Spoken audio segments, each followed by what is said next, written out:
47th President of the United States, Donald J. Trump.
Thank you very much. Thank you very much. What a place. I've been here before. We spoke with you before. Who knew it was going to turn out this well, though, really? I told you we're going to do a lot of things. Nobody thought it was going to turn out like this. This has been crazy. But it's a true honor to be back at the Detroit Economic Club with the businessmen and women who are really the economic engine of America. That's what you are. You've become more of that since I've been in, a lot more. Factories and plants were going to close, and now they're going 24 hours. I just left Bill Ford. He's running his plant, 150 plant, 24 hours a day, round the clock. It wasn't running that way two years ago, I can tell you.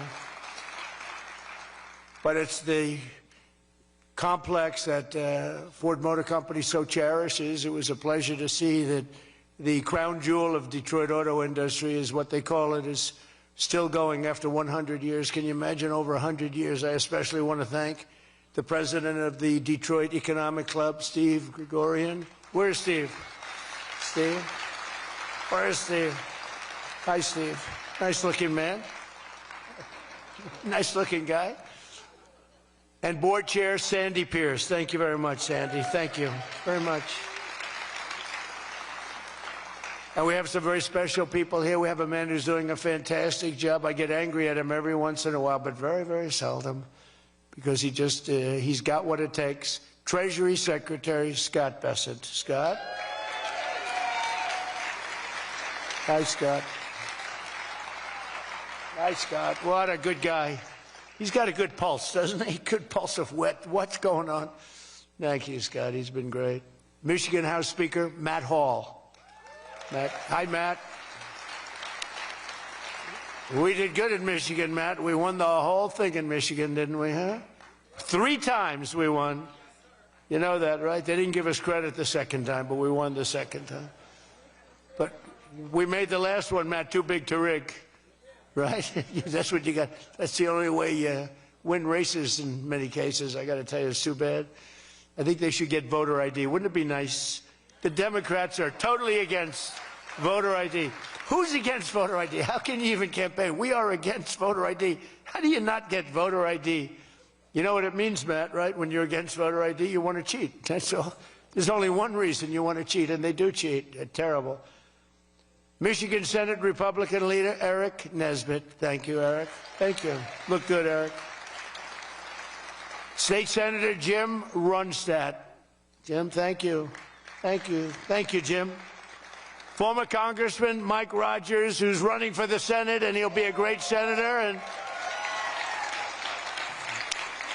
he's going to be a great senator. He was a great congressman, and then he left. He went on to very big things. He did well, no matter where he was. And I think they took that away from you last time. I'll be honest with you, Mike. I really do. I don't like to get things going. I don't like to be controversial at all. But they rigged the election on you. Mine was too big to rig. You won. I'm telling you, you won. But you're going to do great this time. He's a great guy, actually. He's going to be an amazing senator. Thank you. Thank you for being here, too, Mike. Special envoy to Iraq, Mark Savaya. Mark. Hi, Mark. Thank you. Great job you've done. This guy, he negotiates better than anybody around. Thank you. You need it. With Iraq, you need it. You need to be a good negotiator, Mark. I also want to thank Michigan's great congressional delegation. They're amazing. That's been back in Washington due to a very important vote that's coming up. They had a choice. Sir, we want to be with you, but if we're not with you, we're going to lose. But we'll still be with you. I said, no, I'd rather have you win. Don't worry about it. So we're going to win the vote. Representatives Lisa McClain, Jack Bergman, John Molinar, Bill Heisinger, Tim Walberg, John James, and Tom Barrett. They're great people, every one of them. And as many of you remember, I came here at the height of the 2024 campaign to lay out my plan to bring jobs and factories and wealth racing back to the United States and coming back to the great state of Michigan. And just a few weeks later, the people of this state and the voters all across the country endorsed that vision in a landslide victory. We won everything. We won all 7 swing states. We won the Electoral College 312 to 226. We won the popular vote by millions and millions of... Oh, it's so nice to win the popular vote. I won the popular vote all 3 times, too, but we're not going to get into that. But the first time they said I didn't win the popular vote, but I won the Electoral College. So they always said, while he didn't win, this is the way I got introduced every time. While he didn't win the popular vote, he won the Electoral College, you know. So this is the way I was introduced for 4 years. And guess what? We said, I'm going back, we're going to win and we won the popular vote by a lot. So they can't say that crap anymore.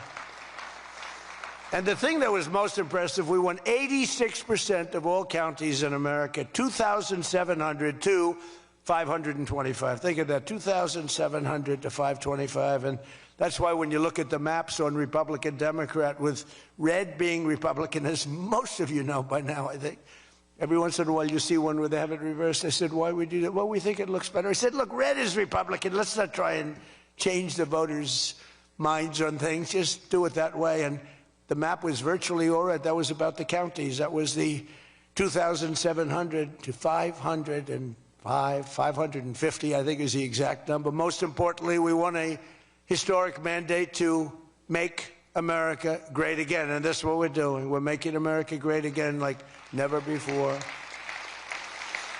And now, after less than 12 months in office, this is the easiest speech to make.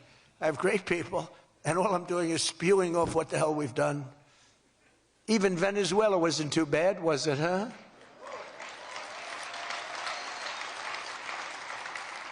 But you have people, Democrats, they say, I don't know if we should have done Venezuela, I don't know. Anybody that says that hates our country, okay?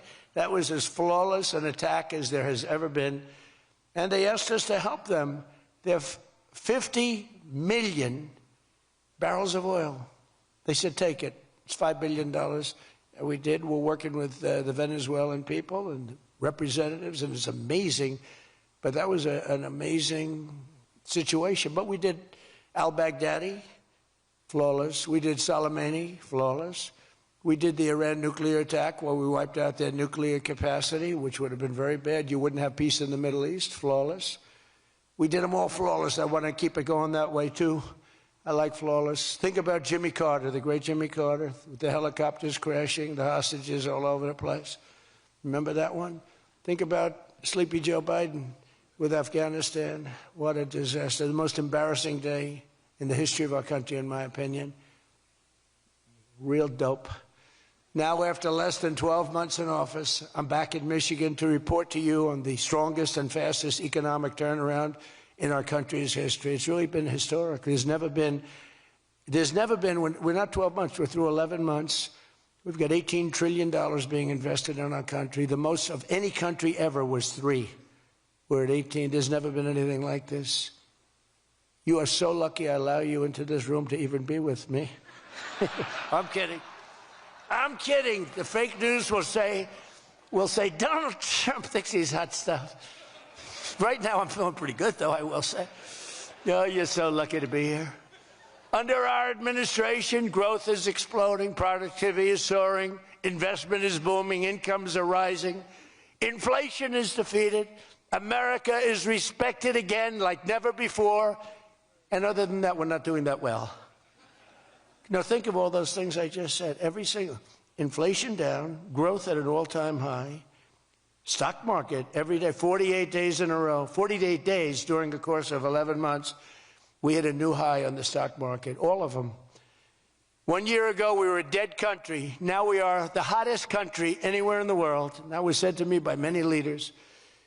By almost every metric, we have quickly gone from the worst numbers on record to the best and strongest numbers, the most dynamic numbers, and an economy that is far ahead of even my optimistic. I had a very optimistic schedule, I thought. I didn't think it was, but people said it was very optimistic. Turns out to be very pessimistic by compared to what we've done. But we'll go down as the greatest in history, greatest first year in history nobody's ever had, just based on the numbers, based only on the numbers, not based on me, based only on the numbers, because, you know, you get these guys like the governor of California likes to say how well he's doing. California's doing horrendously, but he says how well. We base it on numbers. There's never been numbers like this. Through 4 long years before I took office, crooked Joe Biden and his allies in Congress inflicted the economic nightmare known as stagflation. How many times have you heard the word? We hit it with Joe. We hit everything. What a disaster. Meaning low growth and high inflation. How does that work? Not good. So you have lousy growth and high inflation. In fact, it's the lowest growth ever and the worst inflation in the history of our country. That is really tantamount to not having a good 4 years, right? In other words, Sleepy Joe and the people that ran the auto pen were a complete and total disaster for our nation. They were a disaster for our nation. Had they won the election less than 1 year ago, we would have been, as I've often said, Venezuela on steroids. Now I'm Venezuela's biggest fan. We're working with them, but they came down from a very high number to a disaster, you know, a disaster. And we would have been Venezuela on steroids, and we're bringing Venezuela back, and we're going to be great for Venezuela, great for our country. We're taking in, as I said, millions and millions of barrels of oil, and now they're coming in initially on a daily basis, 50 million, and values of over $5 billion. That's in 1 day. Just think of it, the biggest ships in the world can take 1 million barrels. The biggest ships in the world take 1 million. We have 50 million barrels. We need 50 of the biggest ships in the world just to get it out. We're bringing it in to be refined. It's an incredible feeling. It's great. Winning is a good thing. We're going to work with Venezuela. We'll make that country very strong again. We'll get oil prices down even further. We have it down at about a 6-year low, 7-year low, but we're going to get it down further. Joe Biden gave us a colossal stagflation catastrophe, but my administration's rapidly and very decisively ended that. We have quickly achieved the exact opposite of stagflation, almost no inflation and super high growth. So we have the highest growth we've ever had. Think of that. The highest growth we've ever had, and we've only been there 11 months. Think of what we can do for the rest of it. But do we have wood around here? I want to knock on a little wood. They have one little, everything's plastic nowadays. It's very tough. Now we have the greatest growth, and we have, you know, inflation way, way down. But we inherited terrible growth, and we inherited the worst inflation in the history of our country. The fake news would say 49 years. So when I say the history, they give me a lot of time, but I believe it's the history, but let's say 49 years. Would you say 49 years is okay, right? It's pretty bad. What do you think, Mr. Senator, Mr. Future Senator? I'd say 49. What sounds worse, 49 years or history? I think 49 years almost sounds worse. Maybe I'll just use it and I won't argue with these people. As of this morning, core inflation for the past 3 months has been just 1.6%. The numbers we just announced just before I came on stage. And GDP is smashing expectations with the fastest growth for this country in many years. The fourth quarter is projected at 5.4%, and that's despite the Democrat shutdown where we lost at least 1.5 points. You know, the Democrat shutdown, we would have had close to 7. Think of that, close to 7. They were projecting to, the fakers were projecting to. And if we keep deregulating and adding more capacity, like I saw today at Ford, and if we don't raise interest rates every time good news is mentioned. You know, in the old days, I'm probably old, I used to be up at these lecterns and I'd say, I'm younger than pretty much everybody in the room. Now I say I'm older than pretty much everybody in the room. I like it the other way better, actually. But you're too young. But in the old days, when you had good numbers, interest rates would go down. When you had good numbers, the market would go through the roof. That's the way we're going to make it again. That's the old-fashioned way. That's the right way. Today, if you announce great numbers, they raise interest rates to try and kill it. So you can never really have the kind of rally you should have. What happens and what we want, we're going to have a lot of great months, a lot of great quarters. I want the market to go up. You announce unbelievable numbers and the market goes down because they know you're going to do everything possible. In the Fed, we have a real stiff in the Fed, but that's for another day. But they raise rates. So everyone says, oh, they announced great numbers. It's great, great, great. And the market goes down because they immediately raise rates. No. When the market goes up, they should lower rates. You want to see 20% and 25%? You want to see what we can do? We've got to go back to an old standard. When there's good news, the market should go up, not go down. Does that make sense to everybody? And that's the way it used to be for most of the time. That's the way you make a country great. But our growth potential is unlimited and could be much higher if we went back to sanity. We're not doing it anymore. We're talking about the head of the Fed, and I want somebody that when the market is doing great, interest rates can go down because our country becomes stronger. See, you view it differently. Our country becomes stronger, and therefore interest rates should go down, not up. They kill every rally.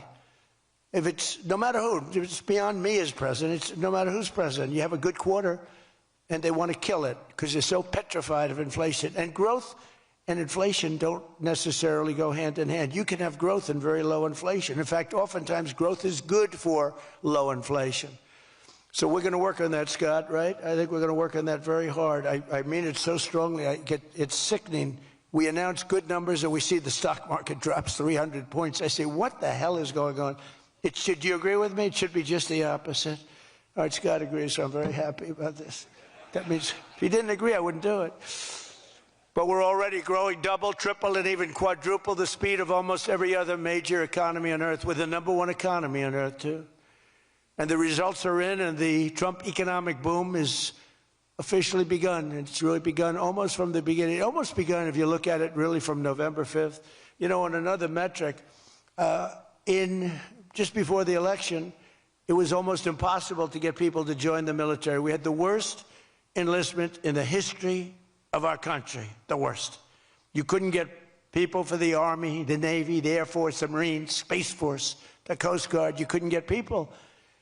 And since right after the election, but especially since after January 20th when we took office, we have now the strongest enlistment we've ever had in the history of our country. We've never enlisted people so quickly, so easily. And we enlist by merit now. You know, we won a Supreme Court case that said you hire by merit. You go to college now by merit. Everything's by merit. Our country became great because of merit. And we have done some job. But think of it, a year and a half ago, we had the worst enlistment in history, and now we have the best enlistment. Things like that don't happen. You might go from the bad enlistment to okay, but you don't go from the worst in history to the best in history, but that's what we've done, every one of them. And that includes police and firefighters. It was very hard to get police. It was very hard to get firefighters, and now everybody wants those jobs. In 4 years of Biden, they secured less than $1 trillion of new investment in the United States. So 4 years, less than $1 trillion. In less than 1 year, I have secured commitments for over $18 trillion from all over the world, the most ever for any country.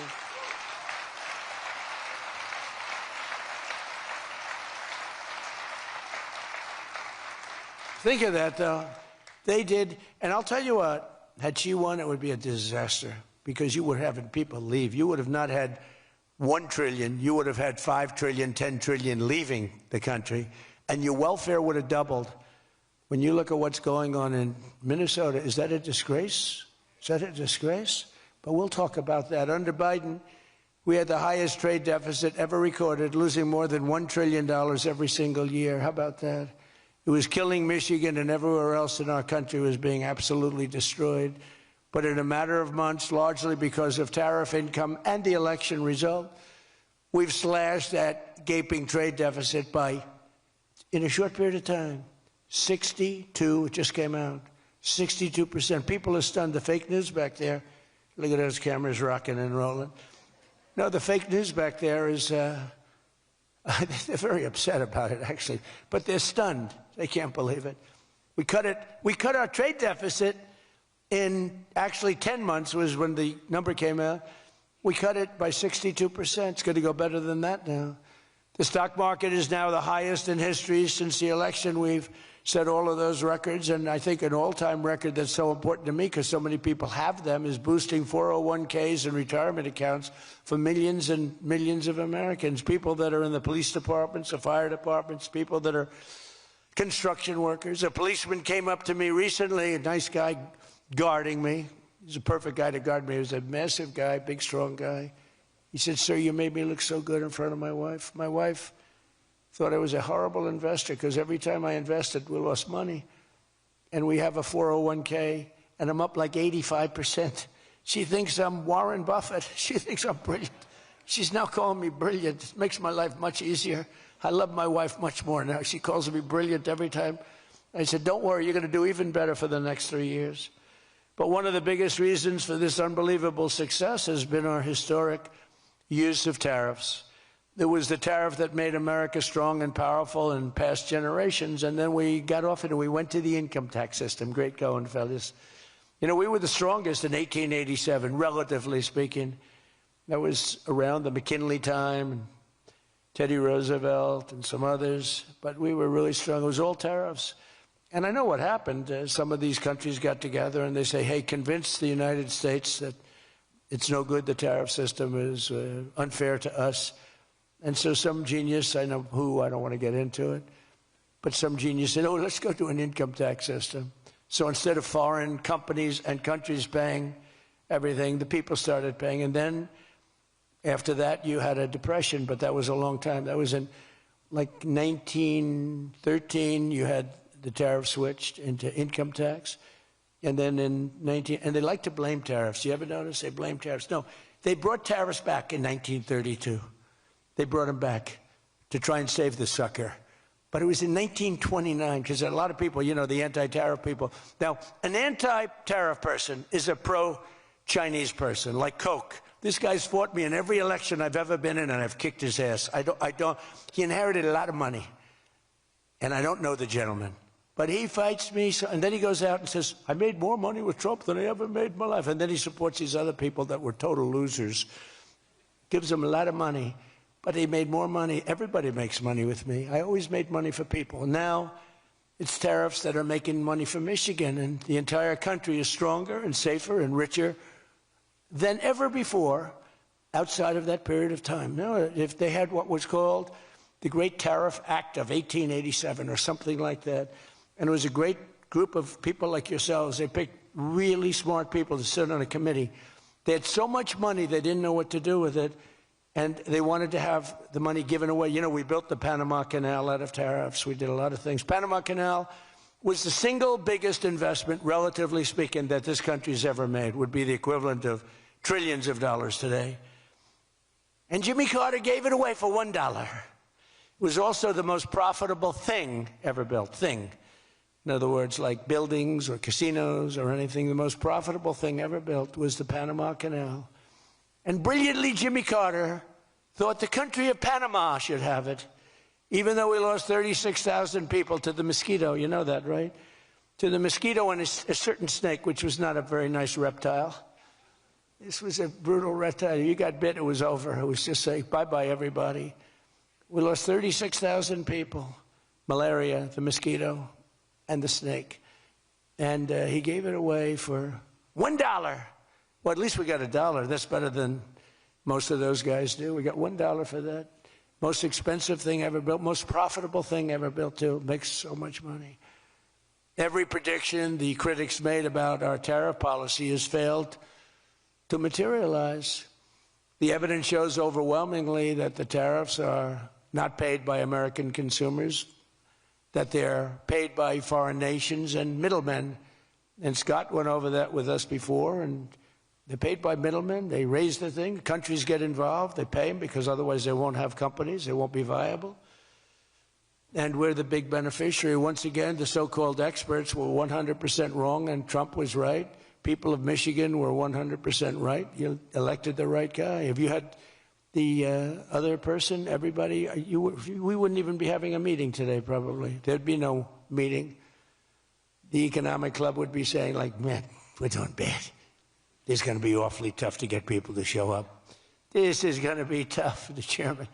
This is going to not be a good day for us. We don't want to have, let's cancel the meeting immediately.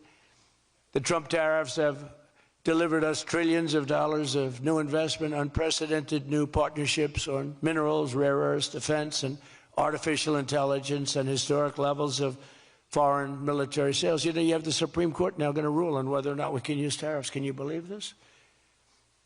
A case brought about by people that are China-centric. Foreign-centric, but China-centric. I wouldn't want it if I was China either. You know, China's one of our biggest taxpayers right now. China. Would you ever believe you'd hear that? And they've been great. My relationship with President Xi has been great. But we have a group that's foreign-centric, China-centric, suing, and we'll figure something out if we don't win. But we should win. I mean, we should win. So great for national security. I ended 8 wars. Think of that. 8 wars. And without trade and tariffs, you wouldn't have been able to end any of them. But they brought hundreds of billions of dollars pouring into the United States Treasury, helped curb inflation, and helped cut the federal budget deficit by a staggering 27%. And that's only for a short period of time. The number's much bigger than that when you add in the full year. And I've told people I got into a lot of trouble because of the fake news back there. I told people, I said, tariff is my favorite word. I said, my favorite word of every word is tariff. I've loved it for 40 years. I came here many years ago. Remember, they said I didn't come here. Then they found out I did. I got an award in Detroit, in Michigan, many years ago, and still have it. They said it never happened. It did happen, turned out. I didn't notice any apology. But all I did was talk about you're losing your car industry. This was long before I ran for politics. They said you're losing. I said, why are you allowing these foreign nations to take your car? You know, you lost 57% of your car industry. The good news is you're getting it back. But I said, why aren't you using tariffs? I've been very consistent, I will tell you that, for years and years. Even as a private businessman, for years I used to, because I get, for whatever reason, a lot of publicity always. I don't know if that's good or bad, but it happens. And I talk about the importance. But I said, recently, I said, tariff is my favorite word in the whole dictionary. There's no word. And I took a lot of heat. They said, what about your wife, your children? What about religion and God? What about Jesus? So I said, all right, it's my 5th favorite word. And since then, I've been fine.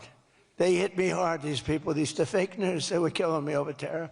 He likes tariff more than his wife, more than religion. He likes tariff more than anything. What a disgrace. So I now call it number 5, and I'm in good shape. That was a rough day. It's my favorite word, and I got killed. Every word, you know, when you go up here, you take a big chance, especially me, because I go off teleprompter about 80% of the time. But isn't it nice to have a president that can go off teleprompter? When you think? Remember the speeches Joe would make? First of all, they'd last a matter of seconds, you know. Thank you very much. You ever notice Joe would always cough before a speech? State of the Union, he gets, ah, ah, ah, ah. Ladies and gentlemen. And then it would be like very short. Although the one time they had him spruced up pretty good, remember, he was high as a kite. He was floating, he was up there way up. That was a bad speech. But, hey, he got through it, you know, he got through it. If you call it getting through, this country was so, can you imagine allowing 25 million people into our country, many of them criminals, many of them murderers? What he did to this country, what they did, because it was the people surrounding that beautiful, resolute desk. But just as I promised you that I've imposed a 25% tariff on all foreign automobiles, I'm standing up for the American auto worker like no president has ever stood up before. You know, those tariffs are keeping the foreign auto workers. Now, if they want to come in and build a plant and hire you and hire your friends and your neighbors, that's great. I love that. Let China come in, let Japan come in. They are.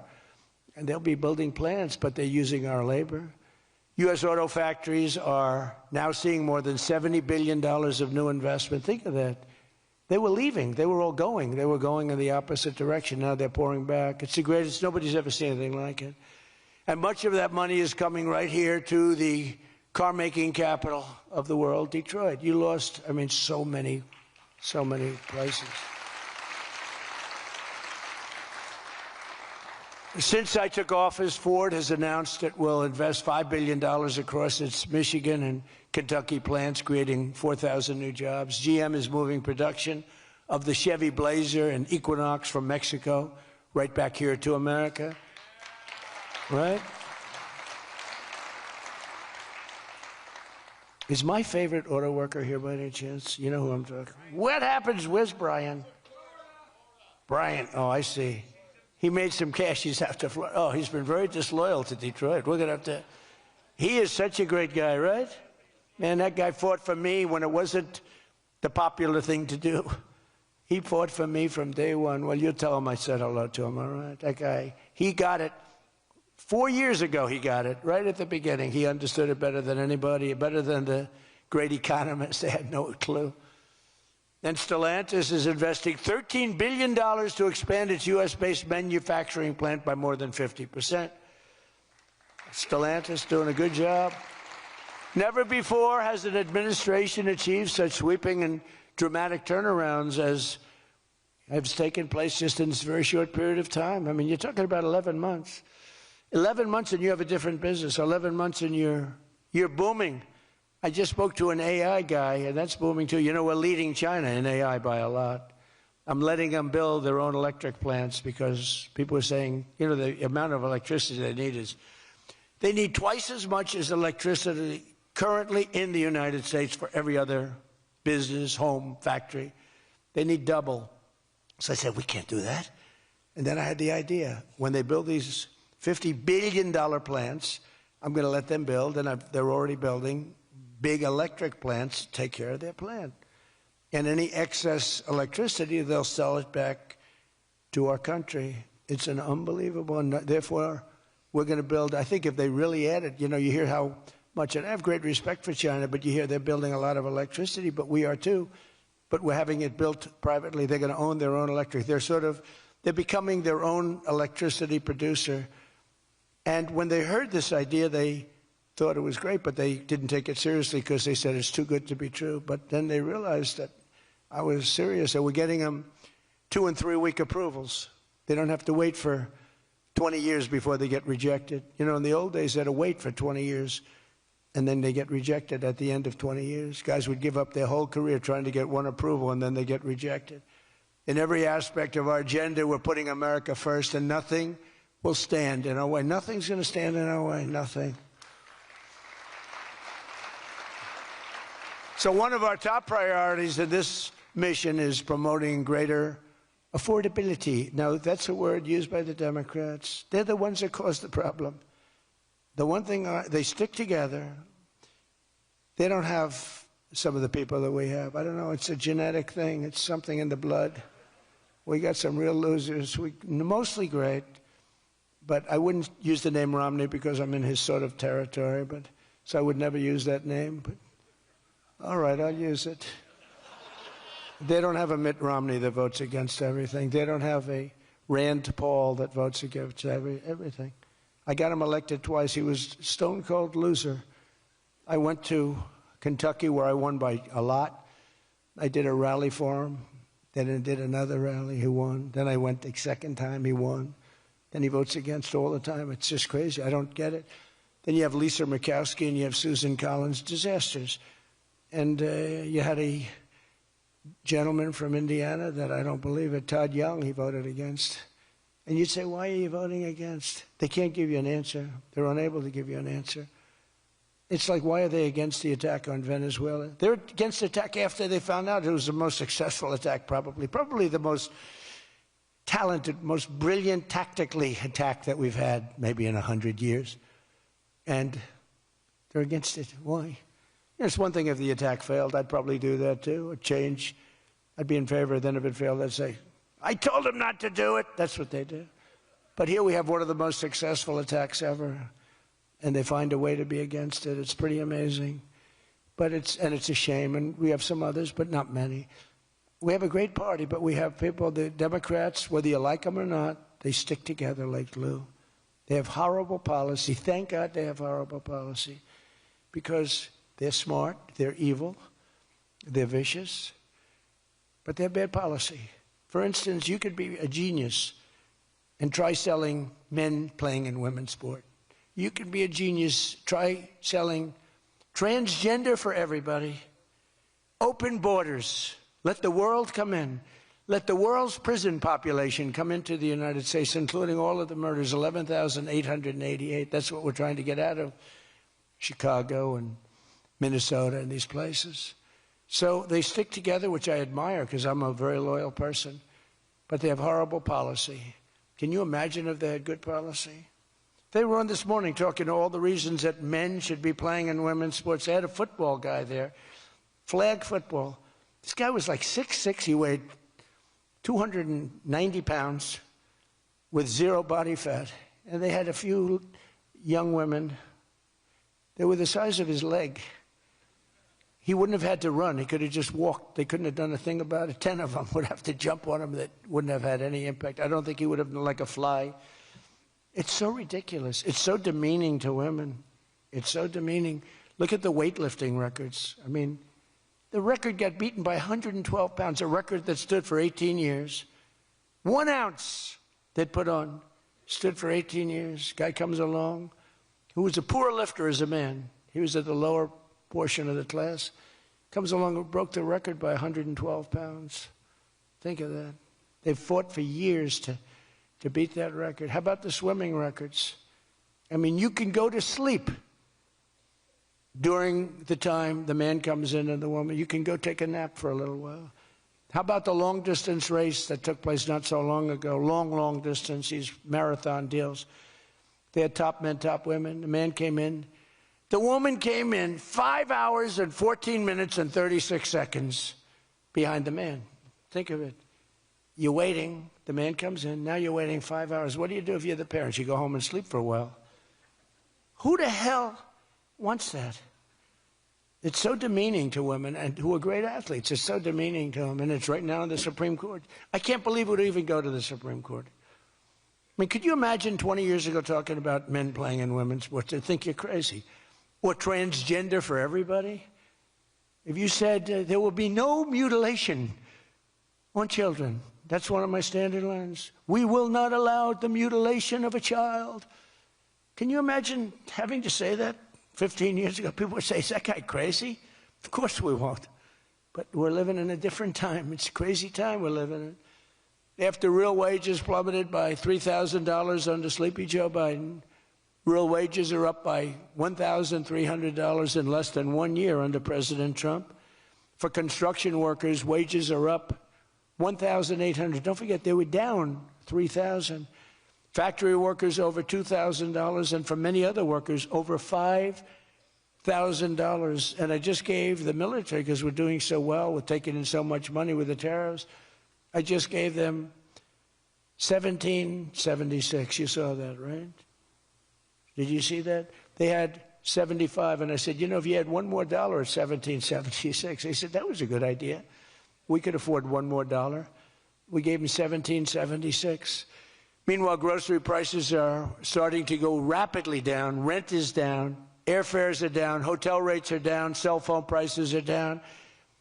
And we're just getting started. But more importantly than going down, our growth is through the roof. It's way up.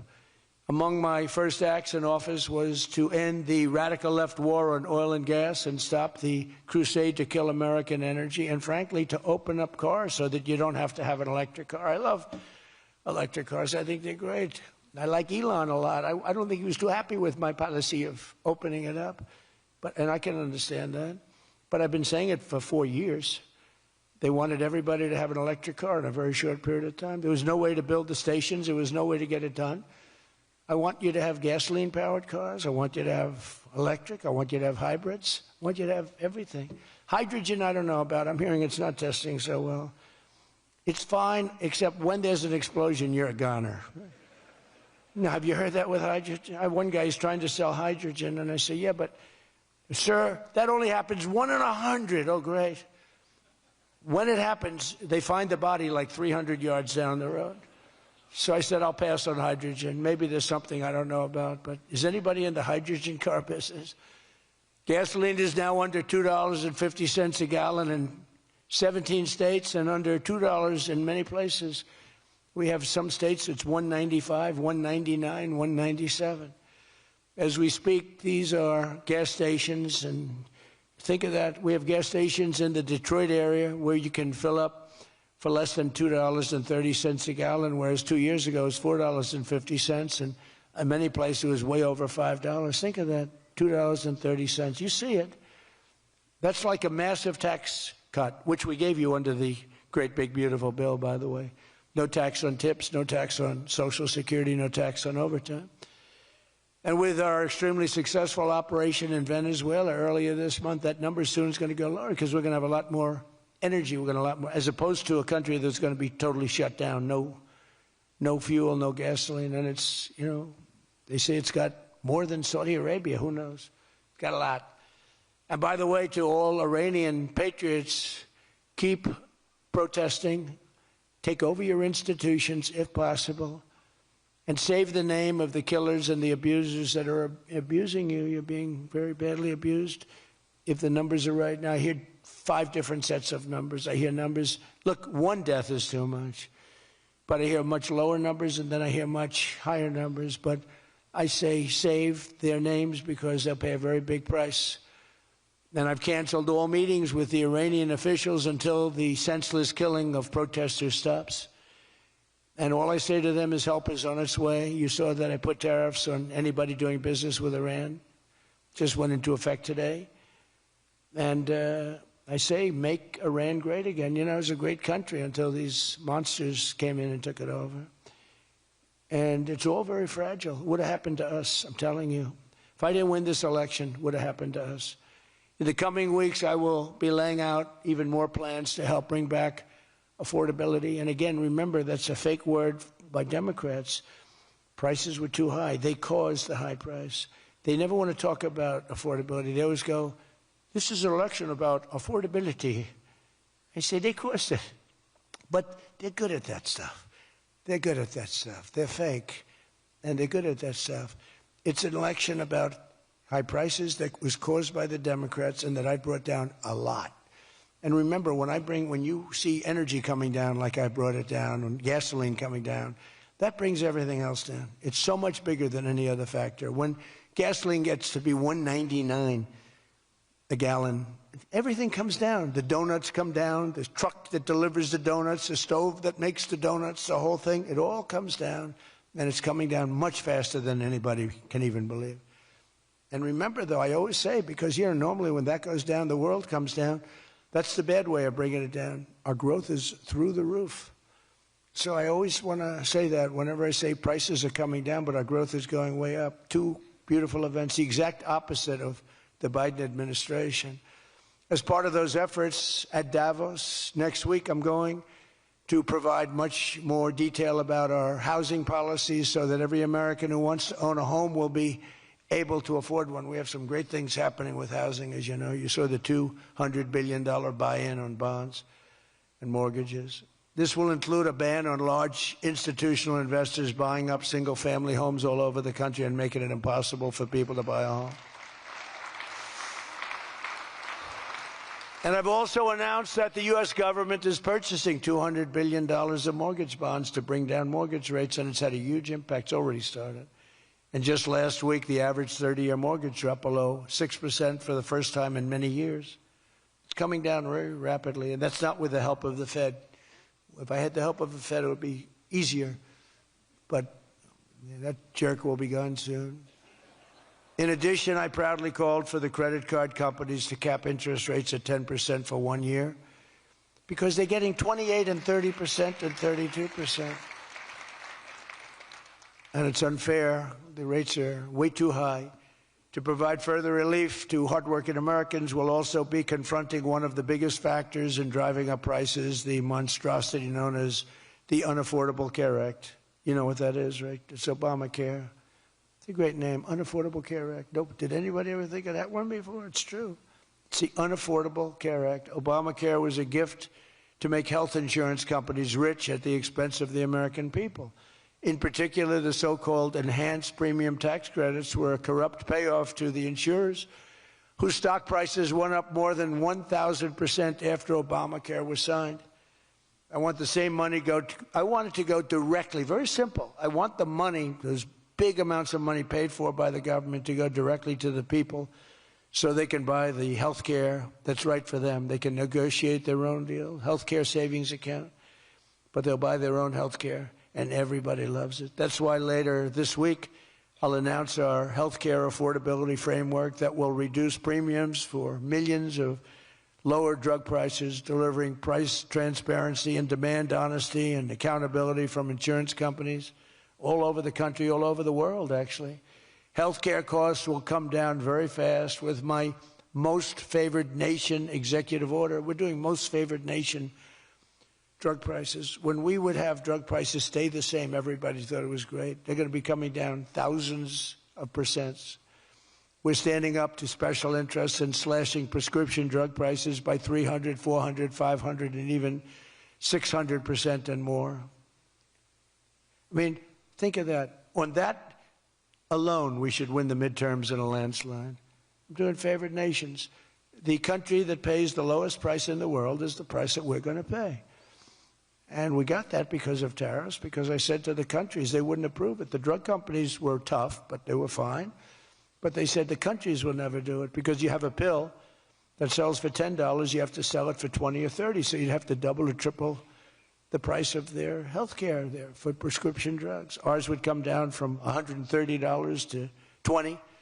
Theirs would go from 10 to 20, the world being a bigger place.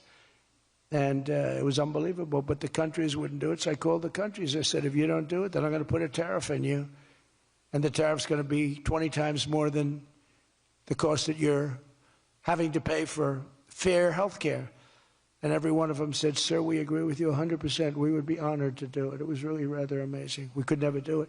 So think of that. You have most favored drug prices. Your drug prices are going to go down like from $100 to $10. Nobody can believe it.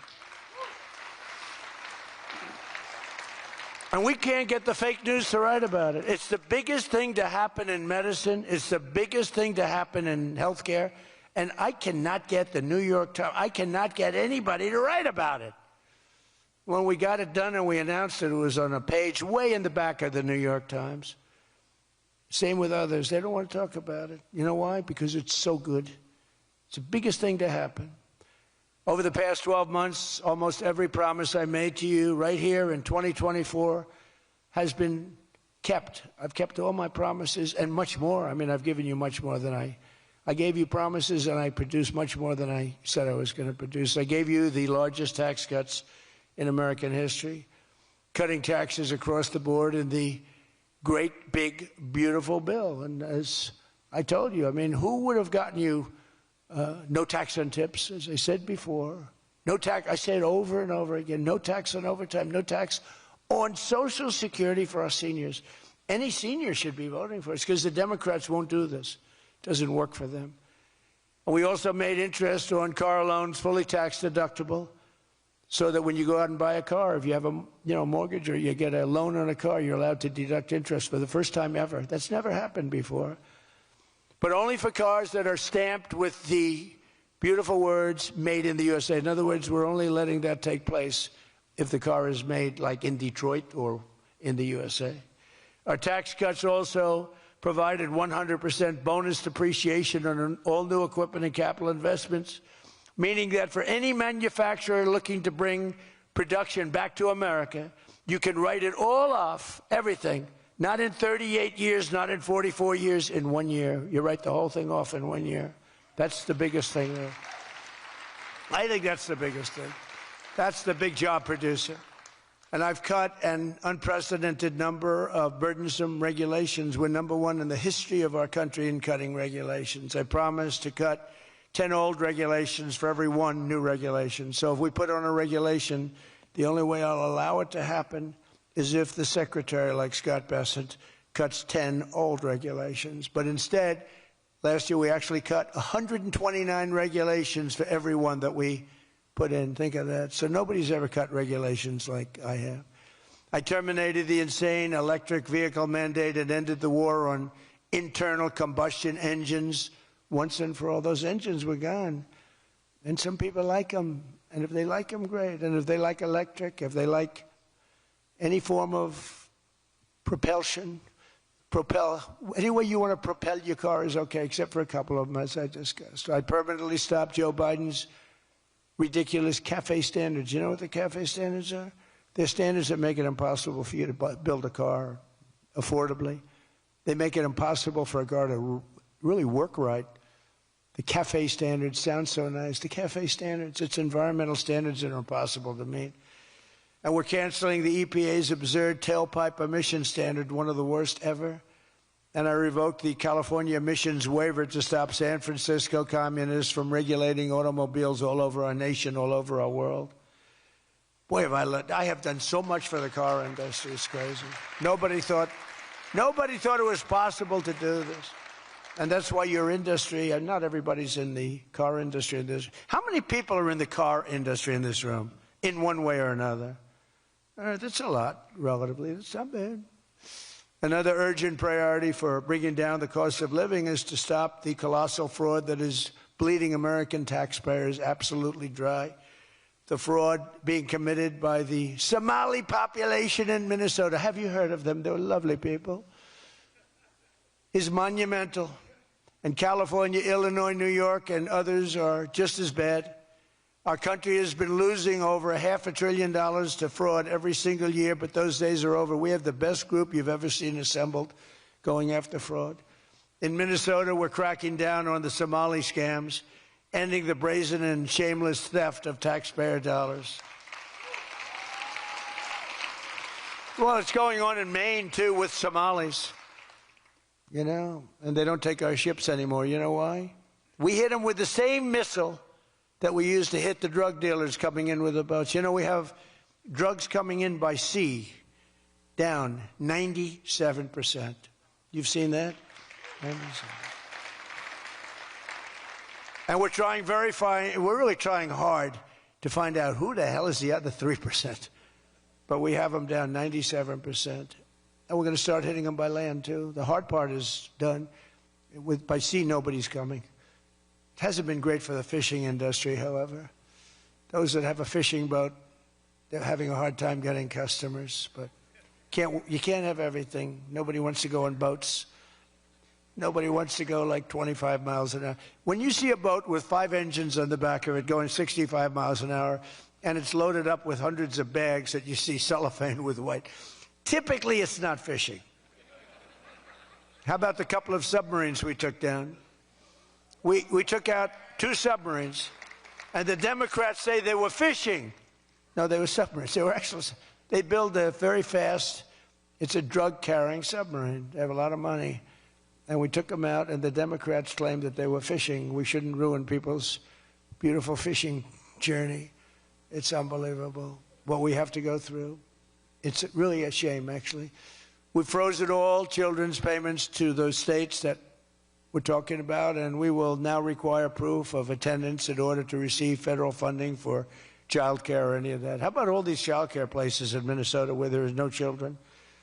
They go there, they get paid millions and millions of dollars. The biggest operation in all of Minnesota had no children. And we pay millions of dollars. They're scammers. They're scammers. They always will be.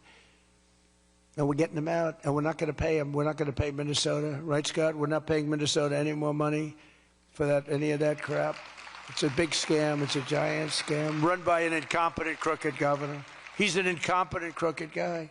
And also, we're freezing any and all welfare payments going to illegal immigrants that will start effective immediately. So when illegals come into California, Gavin Newsom, they come into California, and they send us bills for people coming in. We're not paying it.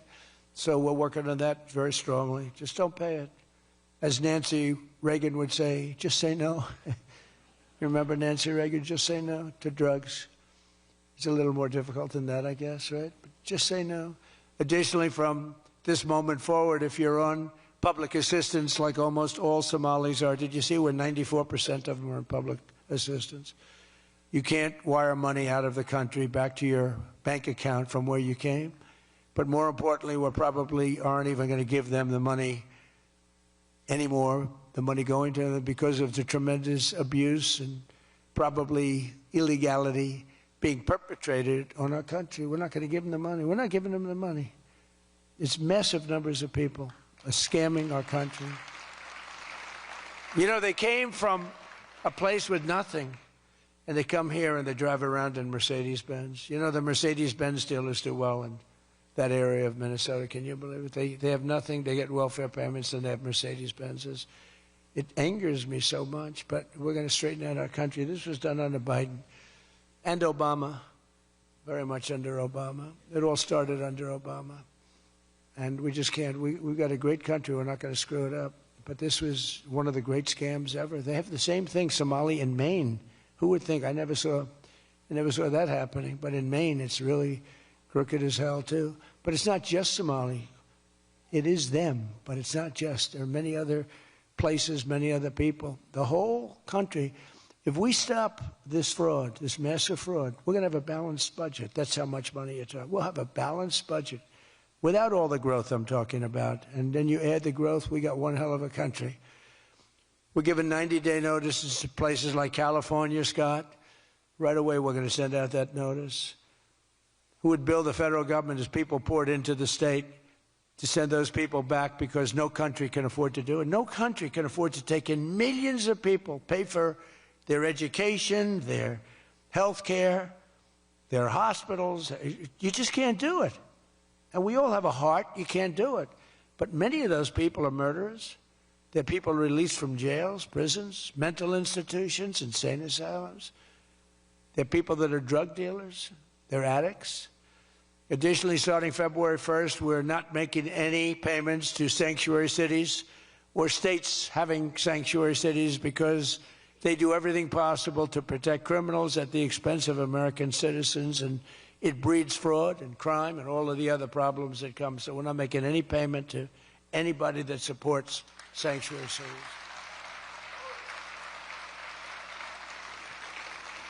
We have also suspended nearly 8,000 SBA loans, Small Business Association loans, to suspected scammers in Minnesota, of which there are many. It's a great state. It was a great state. Now it's getting destroyed by that stupid governor. What a stupid guy he is. But he's a crook. I mean, he's an incompetent guy, but he's a crook. He allowed this to go. You can't have corruption on a scale that nobody's ever seen before, and you're sitting as a governor and you don't know what's going on. It's impossible, even though he's a stupid guy. We're investigating large-scale visa fraud, and the Department of Justice has already charged nearly 100 people in criminal conspiracies in Minnesota. They're all over the place. Last week we announced that I'm creating a brand new division at the Department of Justice, a legal strike force led by a really tough, smart new Attorney General for fraud. He's a fantastic young guy. He's so impassioned to do this properly. We intend to imprison any fraudster, politician, or public official involved in these sick plots to loot and pillage our country. Think of that Ilan Omar. She lives in Somalia. They don't have a government. They don't have a military. They don't have police. They don't have anything. All they have is murder and robbing ships, bringing in ships, pirates. That's stopped. Same missile, ping. That's the end of them. It's amazing how that can stop corruption. Those missiles, they never miss, you know. The same one, exactly the same one. But think of it, she comes from a country with nothing, and she comes here and she tells us about our Constitution. I have a constitutional right to rip off the country. I guess she's a total scam artist. Anybody knows it. How do you let her get away with it? AOC +3. She was one of the three. They're all scammers. They're so bad for our country. They're so bad for our country. Our ICE operation in Minnesota, for example, is finding hundreds of killers, violent predators, and child rapists, some of the worst criminal offenders anywhere in the world, murderers all over the place. All we want to do is get them out. Did you see the pictures that we put up? Hundreds of them. Murderers wanted for murder, wanted for the worst drug selling. One of them is one of the biggest drug dealers in the world. And vicious, sells bad drugs too. Bad drugs, like if you take a tiny little morsel, your child is dead. And we're getting them. But it's hard to get them because they make it so impossible for you. And you wonder why. Why would they do that? You know, do they want to live with murderers? Do they want to live with these people that are emptied out from prisons? They have a lot of people. One of the reasons I was so angry with Venezuela, they emptied their prisons almost entirely into the United States of America. Tren de Aragua was the gang. One of the worst, probably the most violent gang there is anywhere in the world, they say. We're getting them out. We've got a lot of them out already, but we're getting them out. We're also going to revoke the citizenship of any naturalized immigrant from Somalia or anywhere else who is convicted of defrauding our citizens. We're going to get them the hell out of here fast. And if you come to America to rob Americans, we're throwing you in jail and we're sending you back to the place from where you came. We're throwing you right in jail. And they know it, too. And one of the reasons they're doing these fake riots, I mean, they're just terrible. I mean, you see it's so fake. Shame, shame, shame. You see the woman. That's all practice. They go practice. They go to areas, they take hotel rooms, and they all practice together.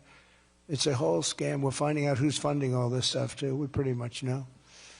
But in conclusion, as we liberate our country from this cultural scourge and the plague of corruption and fraud, we'll rediscover the natural energy and native spirit that truly makes America great again, like we're doing with Detroit and Michigan.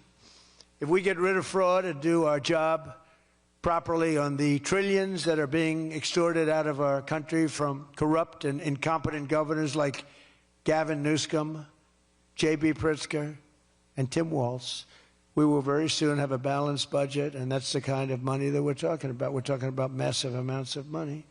Our country wasn't built by people who tried to lie and cheat and scam their way to success. It was built by legends like Henry Ford, Henry Dow, Thomas Edison, the Kellogg brothers, Alfred P. Sloan, the founder of General Motors, men who lifted up American workers and strengthened our nation beyond even belief.